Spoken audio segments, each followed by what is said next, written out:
Yeah, so this is another Teddy. This is the introduction of Teddy Limbo in his office instead of strip club. So we've got Teddy's Goomba talking Teddy throughout this scene.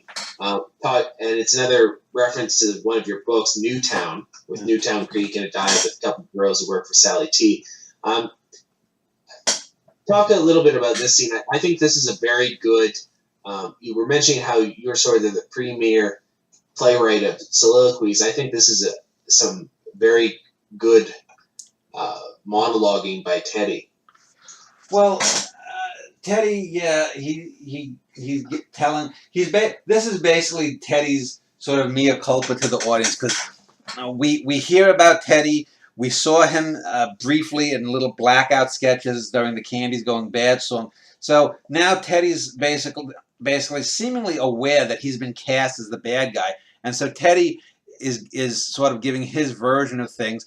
And of all the things that he does, he's saying, you know, I'm a good guy. I've got a kid and this one. But he picks a song that's basically about a father who doesn't pay attention to his kid, which is Cats in the Cradle by Harry Chapin. And actually, while I think that works well, this is one of the few areas where I think the alternate version, where Teddy starts singing Keep on the Sunny Side, an 1899 song, which, if you remember, there was a film called the Coen Brothers, Brother, Where Art Thou? You know, keep on the sunny side, always on the sunny side, keep on the sunny side of life. That, in the alternate version, he sings that song, which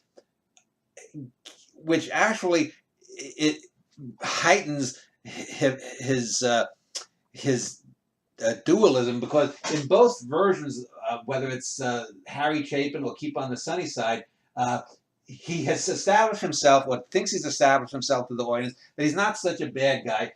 Teddy's Goomba comes in and says, Billy Bomber just called. Yeah, he was watching Trengazy's pad, and that bitch, she was there. Blah. And then Teddy says, you know, go out and fuck her up, kill her or something. And so we get this total shift that he's trying to say, I'm not such a bad guy. Then we see it come out and blackout, and so we know that Teddy is really a bad guy.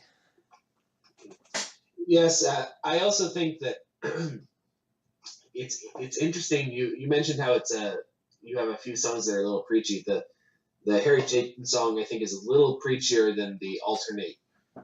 Yeah, and that's one of the reasons I prefer the other one. The other one is more directly.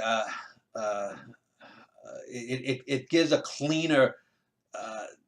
It's cleaner. It's swifter. It I think works better overall. So if there's one scene where you might, if they did just the rock opera version, you could probably switch the songs out and use that as the main one. I subjectively quite enjoy scene 19. I understand why you dropped it, but I think the use of the music is quite good. It's with Danny basically going through a bunch of different hallways and corridors with his cat friend in tow.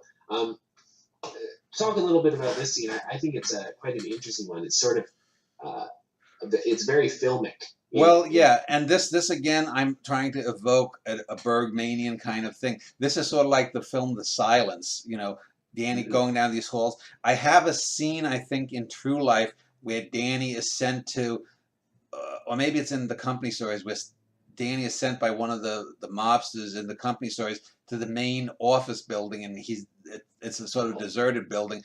And I thought, well, I want to get back to the idea of the cat again. Danny because Danny is really a lonely kid, and he doesn't seem to have a lot of deep connections, even though he's capable of them. He always seems to want to connect with older people, whether it's his later cousin Joey, whether it's Jenny and her older crowd. Ziggy is a few years older, but even here, Danny seems to have outgrown Ziggy by the time Ziggy makes his appearance. He's certainly beyond Georgie.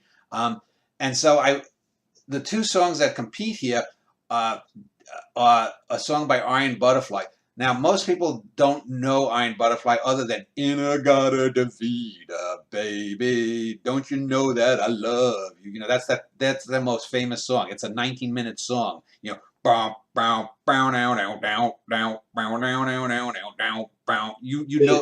You know that riff, right? You've heard that song, right? Yes. Yeah. So I wanted to use an Iron Butterfly song, and Filled with Fear is that. And so Danny's going down this whole, why am I invited here? It's a simple song, but it goes on 3 or 4 minutes. And then Danny counters that with the Queen song, You're My Best Friend, for the cat friend. And so every time the songs go back and forth, uh, uh, and it seems that the Filled with Fear song ends up out on top, though. But it's more of a mood scene to give the sense that Danny, despite everything, Danny is basically unto himself. He's the one character that doesn't need all the rest of the characters to put him in a milieu. Danny, in a sense, Danny is sort of like Emily Dickinson, or no, like Walt Whitman, a cosmos unto himself, even within this play. Okay, so then we get scene 20, alternate scene 15. Lights up in a classroom, several chairs are set in a circle, and Danny Wager, Christine Langer, and a few other children between the ages of 4 and 10 are gossiping and having fun as Pastor G and a thin, fey-looking woman in his young man in his mid-20s enter. The young man has a wispy, thin blonde hair on his prematurely balding head. I thought this was a very funny scene. It begins with Danny mocking Pastor Steve. Pastor Stevie again, and then you get Christine again wanting to sing. It's very it's another one of these scenes that develop, and then Melvin makes another appearance. And then Danny. Well, it's the same scene, but Danny is like, "Why is he Melvin and the women are Miss something?" And so Danny's going, and then like he goes to Pastor Stagey. Pastor says, I think what Danny means is, why are you just Melvin when all the lady school, Sunday school teachers before you were called Miss whatever the names were, right? Danny, yes. And he goes, I think he's a little retarded, Pastor Stagey. And so you have this idea of this, who knows, maybe he's a closeted guy, a small, he's probably what the computer Jews in some of the other plays, the big four plays, one of the computer Jews could probably grow up to be a character very like this. And he apparently has a girlfriend who's Jewish, who's studying to become a Lutheran and convert. And Danny's like, well, we love, we love Jews, but we have the better religion, And then you have Christine singing throughout the entirety of their conversation. Someone's crying Lord Kumbaya repeatedly until it so infuriates Pastor he screams, stop singing. And then Danny defends her and says, it's not nice to pick on her like that. All you had to do was, you should be more polite, Pastor Stevie, says Christine. And it goes on from there. It's actually quite a long scene as well.